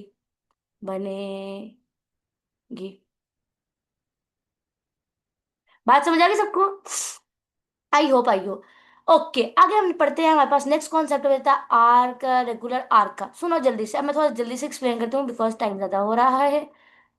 ओके, सुनो ध्यान से। ओके, ज्यादा मैंने बना दिया, थोड़ा सा मैंने इसको मिटाकर ना थोड़ा एक्सटेंड कर दिया। ठीक है, लेट्स से हमारे पास ये कर्व है, मैं जल्दी से कर्व बनाती हूँ आपके लिए। ये मेरे पास कर्व है, ठीक है। तो ये मेरे पास, मैं लिख देती हूँ ग्रीन से, इट इज माई कर्व। और कर्व के ऊपर कंडीशन क्या है, ये कर्व हमारे पास एक्स ऑफ टी की फॉर्म की है, और इसको मैं एक्स से रिप्रेजेंट करूंगी। और यहाँ कंडीशन ये कि एक्स जो है ना, टी आई जो है, सॉरी टी जो है ना, वो किसी भी इंटरवल से, मतलब जो हमने कर्व लिया है ना, लेट से जो मैंने कर्व लिया है ना, वो इनफाइनाइट कर्व है, चल रही है। ठीक है।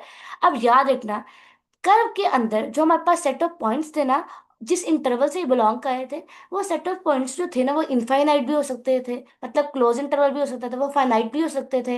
मतलब क्लोज इंटरवल फाइनाइट के अंदर रहते हैं, इनफाइनाइट के लिए ओपन इंटरवल हो सकता है, और हाफ ओपन के लिए फाइनाइट, और सब कुछ हो सकता है।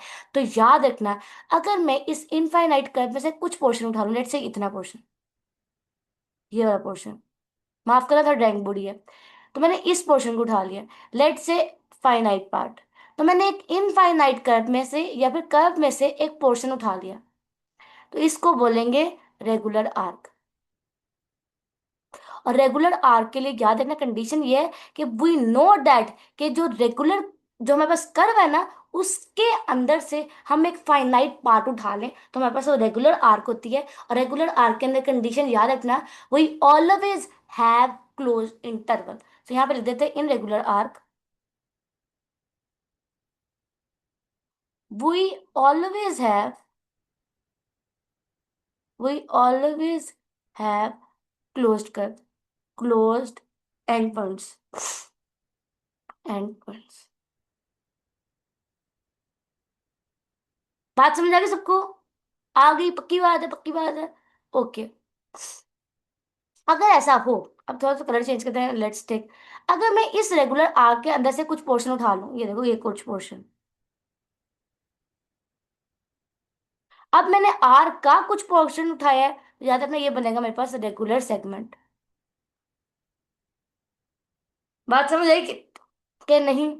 आई होप समझ आई हो। तो कर्व बहुत बड़ी थी, कर्व इनफाइनाइट भी थोड़ी फाइनाइट भी थी, जैसे कर्व बहुत बड़ी पार्ट थी। कर्व का छोटा सा हिस्सा पार्ट उठाया जिसके अंदर हमें पता था एंड पॉइंट से मिले, हमने रेगुलर आर्क बनाई, और रेगुलर आर्क के अंदर से हम निकाल सकते हैं regular segment. Regular arc segment कर लो, बेहतर है ज्यादा। तो यही लिखा हुआ है हमारे पास, regular curve x is equal to x t, where t belongs to I is called regular arc if I is a closed interval. Curve के लिए कंडीशन नहीं था, रेगुलर आर्क के लिए है। उसके बाद और एफ ऑफ ए और एफ ऑफ बी इसके एंड पॉइंट्स होंगे। और regular arc segment of a curve is that, कि अगर हम उस जो ऊपरी कर्व है उसके अंदर से कोई पॉइंट उठा लें, जिस दैट, ले लो, और t belongs to I theta, और जो आई स्टेरिक है ना, आई स्टेरिक याद रखना, ये जो यहाँ पे बना है ना, लेट से सी और डी ले लेते हैं। ओहो, सिलेक्ट तो करो, ये सी और डी ले लो। तो ये वाला जो है ना, ये भी याद रखना आई स्टेरिक है, और ये भी क्लोज्ड है। तो आर्क सेगमेंट के लिए भी क्लोज होना जरूरी है। बात समझ आ गई सबको? हाँ, आई होप क्या आई हो। उसके बाद भाई नेक्स्ट एग्जांपल को देख लेते हैं, ये हमसे क्या कह रही है एग्जांपल। ओके। तो अगर हमारे पास एक कंपोनेंट ये है और दूसरा कंपोनेंट ये है, और हमें जिस इंटरवल पर डिफाइन है ना, इसके अंदर थीटा के अंदर पैरामीटराइजेशन है, मतलब पैरामीटर थीटा को यूज किया है, और थर्ड जो थीटा से ऊपर, सॉरी, जो हमें इंटरवल है ना पैरामीटर का, वो एक फाइन क्लोज्ड इंटरवल है। तो ये देखो, स्टार्ट जीरो से हुआ, यहाँ से और यहाँ पे मतलब जिस इंटरवल से स्टार्ट हो जल्दी खत्म हो गया, समझाइए। फाइनाइट कर्व है, नजर आई? तो याद रखना उसने ये एग्जांपल दिया आपको, regular representation on a closed curve की, ठीक है? आई होप कि समझ आई हो। ओके, ये बात मैंने आपको बता दी है।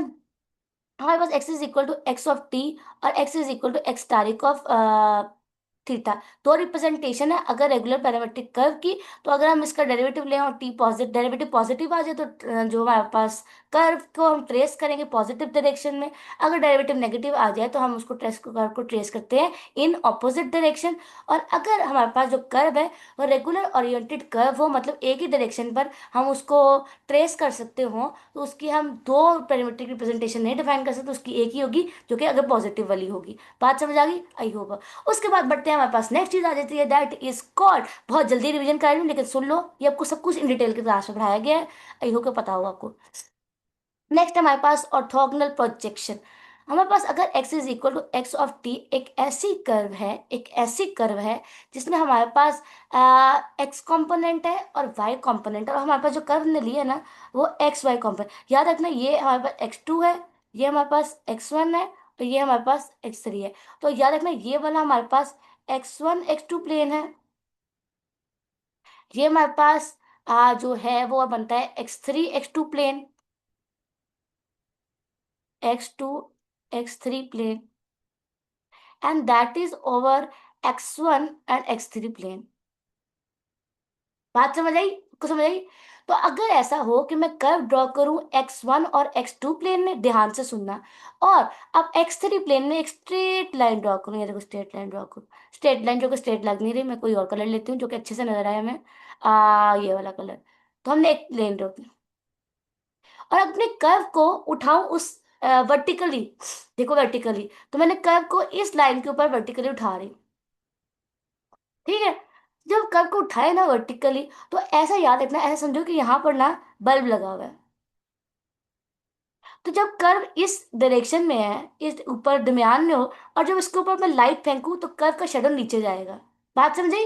तो वेन एवर, तो ये याद रखना, कर्व की जो प्रोजेक्शन है, हमने प्रोजेक्शन x3 के ऊपर से देखी। जब हमने x3 पर लाइट गिराई ना, तो जो लाइट का शेडो था वो x1 और x2 प्लेन पे बना। सिमिलरली अगर मैं कर्व को इस साइड पर रोटेट कर दूं और लाइट क्या फेंकूं, तो कर्व का जो शेडो है ना, वो x1 और x3 प्लेन पे गिरेगा। सिमिलरली इधर करूंगी तो प्लेन का उत्तर गिरेगा। मतलब ये कि जिस जिस एक्सिस में हम लोग ऑर्थोगोनल प्रोजेक्शन फाइंड करना चाहते हैं ना, ऑर्थोगोनल, उस उस एक्सिस में हम वर्टिकल लाइन ड्रॉ करते हैं और कर्व को ऊपर और नीचे वर्टिकली ऊपर और नीचे मूव करते हैं। जब हम ऊपर और नीचे वर्टिकली उस कर्व के उन कंपोनेंट्स को उठाते हैं, रोटेट सॉरी मूव करने की कोशिश करते हैं, तो हमारे पास सिलेंड्रिकल ऑर्थोगोनल सरफेस बनता है।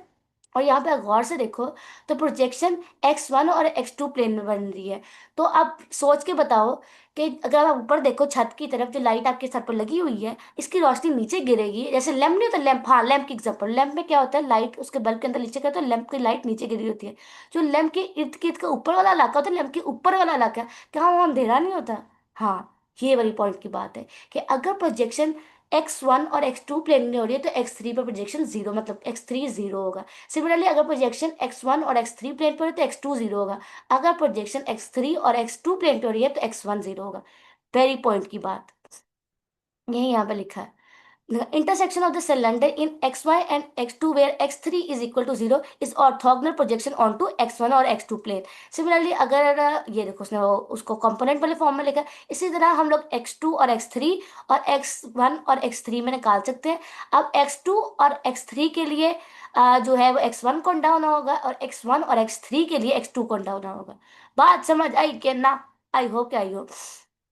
आगे बढ़ते हैं, example number 3.10, orthogonal projection of the space. Okay, अब ये गौर से देखो, उसने कहा कि ये हमारे पास स्पेस कर्व है, इसकी ऑर्थोगोनल प्रोजेक्शन बताओ, ऑर्थोगोनल प्रोजेक्शन बताओ x1 और x2 प्लेन पर। अब x1 और x2 प्लेन पर तो ऑफ कोर्स ये वाला कंपोनेंट और ये वाला कंपोनेंट रहेगा, ये वाला कंपोनेंट जीरो हो जाएगा, तो ये आ गई ऑर्थोगोनल प्रोजेक्शन। सिमिलरली उसने कहा x1 और x3 में बताओ, इसका मतलब है ये वाली प्रोजेक्शन और ये वाली रहेगी और x2 जीरो हो जाएगा। तो ये देखो x2 जीरो हो गया, x1 और x3 प्रोजेक्शन में। बात समझ आई कि नहीं? तो ये देखो, ये हमारे पास आ गई x1 और x2 प्लेन पे, और ये हमारी प्रोजेक्शन आ गई x1 और x3 प्लेन पर। बात समझ आई कि नहीं? और टी जो जिस एक्स जो सा हमने कंपोनेंट जीरो किया ना, यहाँ पे x2 जीरो किया था, यहाँ पे x3 जीरो किया था, तो याद रखना यहाँ पे इन्फिनिटी क्यों लिखा है, क्योंकि जिसको हमने जीरो किया ना, इस पर हम वर्टिकल लाइन ड्रॉ कर रहे हैं, इस पर वर्टिकल लाइन ड्रॉ कर रहे हैं, और इस पर कर्व को मतलब प्रोजेक्शन इस एक्सेस पे पड़ रही है, इस पर डालकर कर्व को देख रहे हैं। बात समझ आई? आई को के अच्छे तरीके से आई। उसके बाद भरते हैं हमारे पास called implicit representation of the curve. अगर हमारे पास कर्व जो है वो स्पेस में है, तो अच्छा, एक तो हमने ये जो भी इससे पहले हमने कर्व को रिप्रेजेंट करने का तरीका देखा पैरामीटराइजेशन से, लेकिन ऐसा भी हम कर सकते हैं, कर्व को कर्व के कंपोनेंट से रिप्रेजेंट कर सकते हैं। तो हम कैसे करेंगे? हमारे पास अगर 2D में, सॉरी 3D में हमारे पास दो सरफेसेस हो, तो याद रखना एक सरफेस हमारे पास F1 हो, दूसरा सरफेस F2 हो, तो इन दोनों की इंटरसेक्शन से, दो सरफेसेस की इंटरसेक्शन से भी हमारे पास कर्व बनती है। तो कर्व की इम्प्लिसिट रिप्रेजेंटेशन की बात करें, कर्व बनती किस तरह है? हम दो सरफेसेस की इंटरसेक्शन से बना सकते हैं। फॉर एग्जांपल अगर मैं आपके सामने पेश करूँ एक एग्जांपल, वो ये है कि सिलेंडर एक सरफेस लूँ, दूसरा सरफेस बनूँ सर्कल, सर्कल इन 2D। अगर मैं सर्कल को सिलेंडर के ऊपर रखूँ, ये देखो बहुत ध्यान से देखना, एक सरफेस में ले लूँ सिलेंडर, क्या वो नॉन जीरो है? हाँ, 100% नॉन जीरो है। और एक मैंने सरफेस ले लेती हूँ, प्लेन ले लेती हूँ, एक प्लेन ऐसे करके, और अगर मैं इसको काटूं तो अंदर से तो ऐसे करके कटेगा गोला, गोला कटेगा ना। तो ये गोला जो है ना, इस तरह करके, और मैं इस तरह करके काटती जाऊं काटती जाऊं काटती जाऊं, तो I will in the and got this thing, this is called helix. जैसे वो मशीन के अंदर क्या होता है जिसको धागा चलाते हैं, तो आप जैसे धागा आपका एक सरफेस है, मशीन के अंदर जो क्या करते हैं उसको फिरनी, उसको भरते हैं, जो आप भरते रहते हैं ना, उसको कवर करने से, उसको कवर करने से उन धागे और फिरनी की जो इंटरसेक्शन से हमारे पास कर्व बनती है वो स्फेरिकल हेलिक्स होती है, और स्फेरिकल हेलिक्स एक कर्व होती है। बात समझ आई? और याद रखना कि हमारे पास जो दो सर्फेसेस हैं जिनकी इंटरसेक्शन से हमारे पास एक कर्व बनेगी, वो हमारे पास इस कंडीशन को सेटिस्फाई करेगी। अब कर्व जो है, अगर आप गौर से देखो तो इसके अंदर तीन वेरिएबल्स इन्वॉल्व है, इसमें भी तीन वेरिएबल्स, तो इनका हम डेरिवेटिव लेंगे, पार्शियल डेरिवेटिव। तो इसका भी हम x1 के लिए हासिल लेंगे, इसका x2 के लिए हासिल लेंगे, x दोनों सरफेसेस का, दोनों x1 के लिए भी और x2 के लिए भी लेंगे अपना पार्शियल डेरिवेटिव दोनों के रिस्पेक्ट में, और एक डिटर्मिनेंट लेंगे, और डिटर्मिनेंट का 2/2 का डिटर्मिनेंट का आंसर अगर नॉन जीरो आ गया, तो इसका मतलब है कि हमारी इंटरसेक्शन से कर्व ही बनी है। बात समझ आ गई। और अगर आप गौर से देखो तो वैसे हमने यहाँ पे x1 x2 x3 यूज किया है, लेकिन नीचे हमने इम्प्लिसिट रिप्रेजेंटेशन में x1 और x2 के लिहाज से डेरिवेटिव लिया। Why we do not use x3? Because of this representation, because of this reason, कि हमने जो तीसरा जो होगा ना वेरिएबल, सॉरी तीसरा कंपोनेंट, वेरिएबल नहीं, तीसरा कंपोनेंट, हम उसको एज अ पैरामीटर यूज करेंगे। तो हम x3 को पुट करेंगे x1 की जगह, x2 में भी और x3 में भी। तो इसका मतलब है इम्प्लिसिट रिप्रेजेंटेशन में भी पैरामीटर होगा, लेकिन पैरामीटर t नहीं आएगा, पैरामीटर थीटा नहीं आएगा, पैरामीटर कहीं बाहर से नहीं आएगा। मेरा पैरामीटर तीसरा कंपोनेंट होगा उसी कर्व का। बात समझ आई? आई होप कि तुम्हें अच्छे तरीके से ये बात समझ आई हो। आगे बढ़ते हैं भैया, हमारे पास नेक्स्ट एग्जांपल आ जाती है, the intersection of two second degree equation. अच्छा जी, हमारे पास एक सरफेस उसने ये दिया है और दूसरा सरफेस ये दिया है, और इज द थर्ड, और इन दोनों के इंटरसेक्शन से हमारे पास एक ये कर्व बना है। ठीक है, नजर आ रहा है कि नहीं? पक्की बात है ना? ओके, तो अगर आप गौर से देखो, एक हमारे पास कर्व ये है, इसमें से हम निकालते हैं x2 की वैल्यू, x2 की वैल्यू किस तरह निकलेगी, x3 का क्यूब। और यहाँ से अगर गौर से देखो तो यहाँ से हम वैल्यू निकालेंगे अपना x2 की वैल्यू सब्स्टिट्यूट करा, इसमें हम निकालेंगे x1 की वैल्यू। ठीक है, तो x1 x3 as it is equal to, ये वहां जगह माइनस वहां जगह प्लस हो जाएगा, x2 का स्क्वायर, और x1 की जगह x3 यहाँ पे मल्टीप्लाई वहां जगह उससे डिवाइड हो जाएगा, ये देखो ऐसे। और x2 की जो वैल्यू है ना, x2 की वैल्यू क्या है, x3 का स्क्वायर, हम यहाँ पुट करेंगे और यहाँ से हमें ये मिल जाएगा x क्यूब की वैल्यू। बात समझ आई कि नहीं? तो हमें यहाँ से क्या पता चला, कि अगर आप गौर से देखो इस कर्व को, गौर से देखो हम इस कर्व को, तो x2 को भी हमने लिखा है x3 की फॉर्म में, और x1 को भी अल्टीमेटली x3 की फॉर्म में। तो x2 के अंदर भी x3 as a parameter use हो रहा है पहली कर्व के लिए, और दूसरी, सॉरी, पहली सरफेस के लिए, और दूसरे जो कंपोनेंट है x2, उसमें भी x3 as a parameter use हो रहा है। ये सरफेस वन है। ठीक है, और अगर ये सरफेस टू के लिए देखो, अब हमने जो सरफेस टू को हम लिखते हैं, हमने इस सरफेस के अंदर x3 की जगह टी पुट किया, तो अब ये गौर से देखो, टी पुट करने के बाद क्या हुआ, ये वही पैरामीट्रिक रिप्रेजेंटेशन में मिल गई है। पहले हमने x3 को पैरामीटर यूज किया ना, आपको मुश्किल लगी, हमने उसकी जगह टी लिख दिया आपके लिए। बात समझ आई कितना? और अगर हम x3 को जीरो कर देंगे तो क्या होगा, x3 को जीरो करने से हमारे पास x1 भी, x1 जो है, x3 को जीरो करने से हमारे पास x1 क्या होगा, x2 और x3 जीरो हो जाएंगे, और x1 आर्बिट्ररी रह जाएगा। इसके बाद में ऐसा होगा कि एक एक्सिस रह जाएगा, और इनका इंटरसेक्शन अगर आप जीरो करेंगे ना x3 को, तो x1 भी जीरो हो रहा है, x2 भी जीरो हो रहा है, देखो ना यहाँ पे देखो, x3 को जीरो करेंगे जीरो, यहाँ पे आ जाएगा जीरो, तो ये भी टी भी जीरो ना, ये भी जीरो हो जाएगा, ये भी जीरो हो जाएगा, तो इंटरसेक्शन से हमारे पास ओरिजिन बन जाएगा। बात समझ आई कि नहीं? आई हो क्या, आई हो? उसके बाद आ जाता है हमारे पास regular curve of class C power F. अच्छा जी, बहुत ध्यान से सुनना। ओके, पहले मैं जरा ये साफ करती हूँ, ऊपर चलते हैं। कहाँ गई पैरामीटर की डेफिनेशन? लिखी नहीं क्या?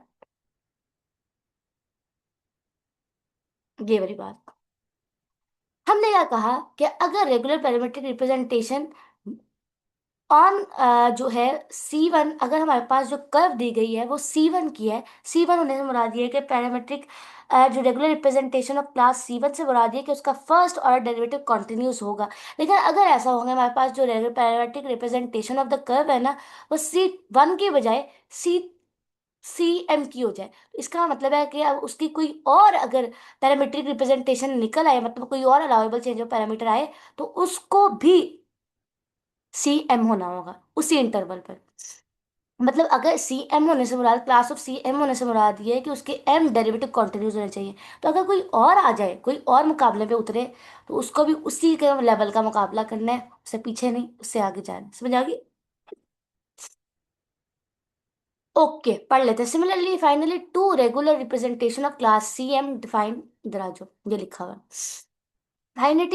Finally, two regular representation of class C power M defines the same curve, regular curve of C power if they are related by same allowable change of parameter. ये बात मैं बड़ी डिटेल से class में भी कराई हुई है। अच्छा, although a representation x is equal to x3 of class CM, और अगर ऐसा हो, अच्छा मेरी बात याद रखना, अगर ऐसा हो, अगर किसी फंक्शन का सेकेंड ऑर्डर डेरिवेटिव कॉन्टिन्यूस है, तो जरूरी नहीं होता कि फंक्शन का फर्स्ट ऑर्डर डेरिवेटिव भी कॉन्टिन्यूस हो।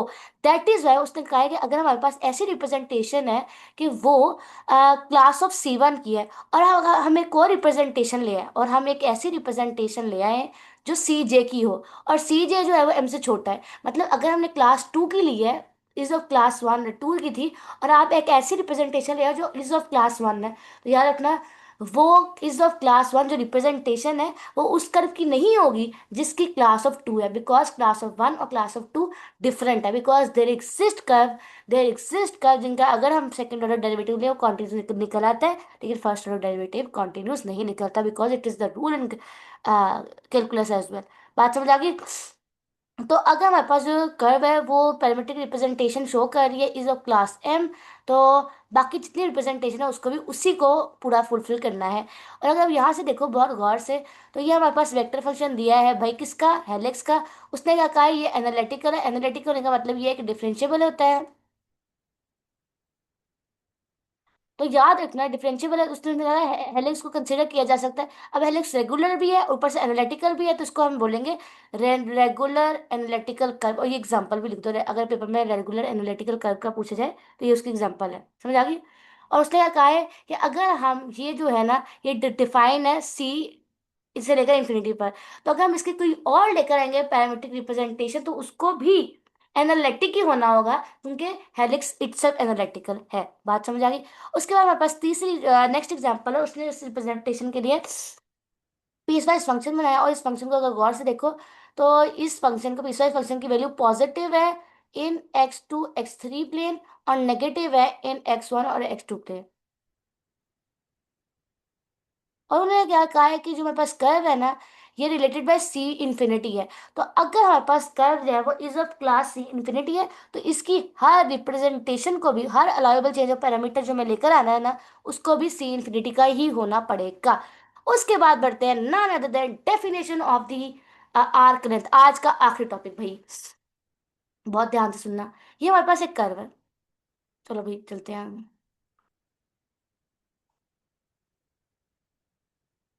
आ जाओ।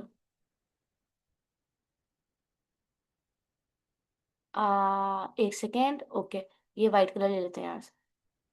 लेट्स से कि मेरी पूरी कर्व है, ठीक है, ये मेरी कर्व है।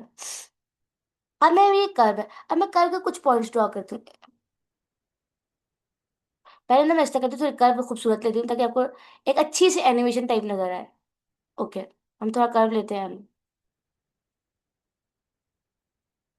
अब थोड़ी बेहतर कर्व है, थोड़ा सा हम जूम इन जाएंगे, कर्व के अंदर घुसते हैं, थोड़ा सा और अंदर घुस जाओ। ओके, अब बहुत ध्यान से मेरी बातें सुनना। यहाँ पे ले लो एक्स,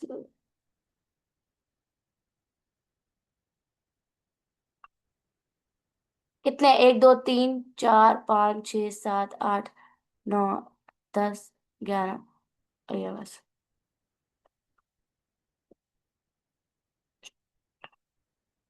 और ये कर्व भाई A से स्टार्ट हो रही है और B पे खत्म हो रही है। अब हमने क्या किया, बहुत ध्यान से सुनना है। मैंने कर्व के ऊपर कुछ पॉइंट्स ड्रा किए। हमारे पास कर्व बहुत बड़ी थी, हमने कर्व के अंदर छोटे छोटे कर्व बनाए। ये देखो कैसे बनाए, एक छोटू कर्व ये बनाई। ओहो, थोड़ा साफ लिखने की कोशिश करती हूँ, पेन ही लड़खड़ा गया। एक सेकंड मुझे मौका दीजिए। अब देखो, हमने अपनी बड़ी से कर्व को छोटी छोटी कर्व पे कन्वर्ट किया।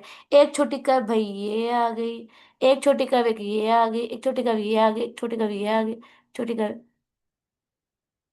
माफ कीजिएगा पता नहीं कर्व बार क्यों जा रही है, इसको हमने ऊपर ट्रेस करना था, जो भी था। समझे, छोटी छोटी कर्व हमने बना ली है। ये सब डिविजन है, मेरे इधर it is sub division of curve. और इसके अंदर हम एक पर्टिकुलर पार्ट को डिस्कस करते हैं, इसको लिख दो यहाँ पे, sub division of curve, sub division of curve.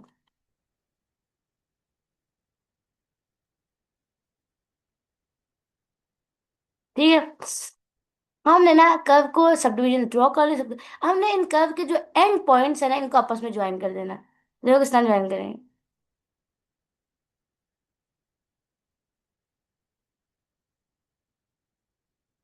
मेरी ड्राइंग बहुत बुरी है, आपको नजर तो आ ही गया होगा, रियली सॉरी फॉर दैट। इनके ज्वाइन से हमारे पास ये केस बना, राइट। थोड़ा सा हम विस्तार करते हैं, एक आधे के अंदर चलते हैं, हम इस कर्व के थोड़ा सा अंदर घुसते हैं और एक आधे को डिस्कस करते हैं। रेड पॉइंट्स लिए थे, रेड को ही ले लेते हैं।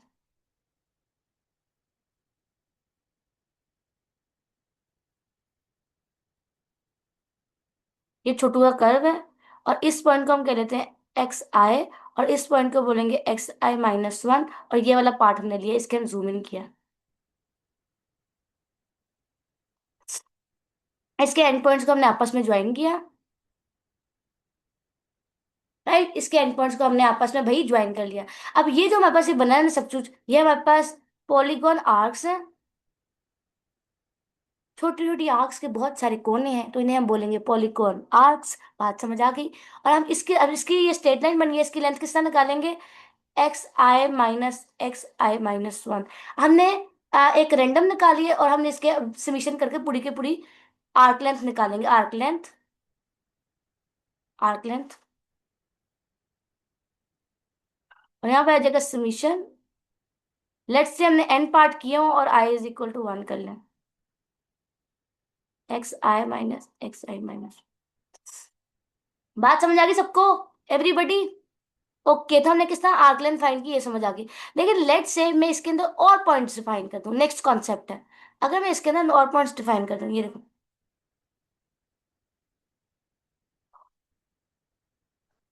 जब मैंने इसके अंदर और पॉइंट्स डिफाइन किए ना, लेट्स से यहाँ पर एक पॉइंट डिफाइन कर दूं, यहाँ से ये देखो ऐसे करके इसके अंदर जूम इन करके घुसे तो अब ऐसे हो जाएगा।